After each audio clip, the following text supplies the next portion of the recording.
I've come to meet the team Detective Clifton assembled to arrest and question Beverley Allitt. So you arrest a young nurse for murder. What did she say? She was quite calm, quite confident for somebody who's just been arrested for murder. It was unusual. If I had been arrested for attempted murder of a child, then I think myself and most people would have a different reaction. She was really laid back, chatty. You know, it was almost as if, come on, Bev, we're going to take you into town for a cup of coffee, really, rather than, you know, you've just been arrested on the attempted murder of some child. As Beverley Allitt was taken in to be interviewed, Detective Michelle Billingsley sat next to her in the police van. We took her into Grantham Police Station.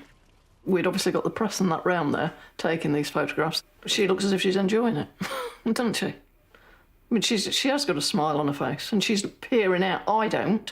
I'm looking quite perplexed about it all, I think, but she certainly looks more relaxed than what I look. She doesn't look worried at all, does she?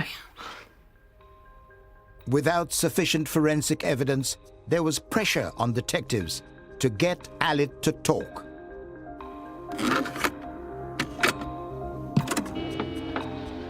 This interview is being recorded. I am Policewoman 489 Billingsley, stationed at Grantham. My colleague is... Neil Jones, Detective Inspector. What's your full name, please? Beverley Allitt. It's the first time in my career that I had interviewed anybody that was under such suspicion. So I suppose there's a certain amount of anxiety that you get the interview right at the time. We'll have to tell you, Bev, that you don't have to say anything unless you wish to do so, but what you say may be given in evidence. Right. You understand all that? The police knew that at least one victim, baby Paul Crampton, had been poisoned with insulin. They suspected Allitt was responsible, but lacked evidence tying her to the crime. They needed her to confess. You were arrested this morning on suspicion of the attempt murder of Paul Crampton, who was a baby on the ward from about the 20th of March. Those involved with the case have not heard these tapes for more than 25 years. Do you remember that child being on the ward? Yes, I do. The officers began by asking Beverley Allitt about Paul Crampton. We have got this kid in for Paul Crampton, but some harm has been done to it, and you are the prime suspect at the moment.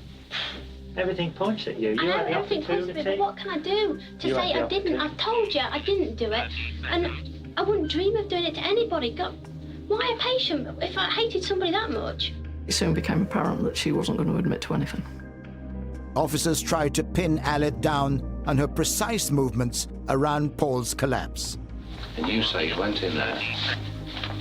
Also in there was... Dad, Mr. Crampton and Paul. Paul's father, David, has never heard this interview before, and as Allitt did not give evidence in court, he's keen to hear her version of events. Did you give that child anything? Not a thing. I don't think I even went in the room. I'm really going to sneak back on the ward and say, oh, here, I'll have a bit of this. I was always sure that she had a clear plan.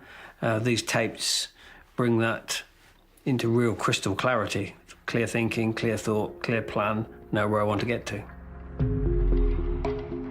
No matter how much you don't believe me, and I know you don't, I don't care.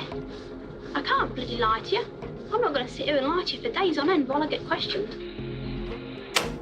There was a certain confident attitude about her. I think she thought, which she did, that she knew more than we did, which put her in that better position, which she obviously enjoyed.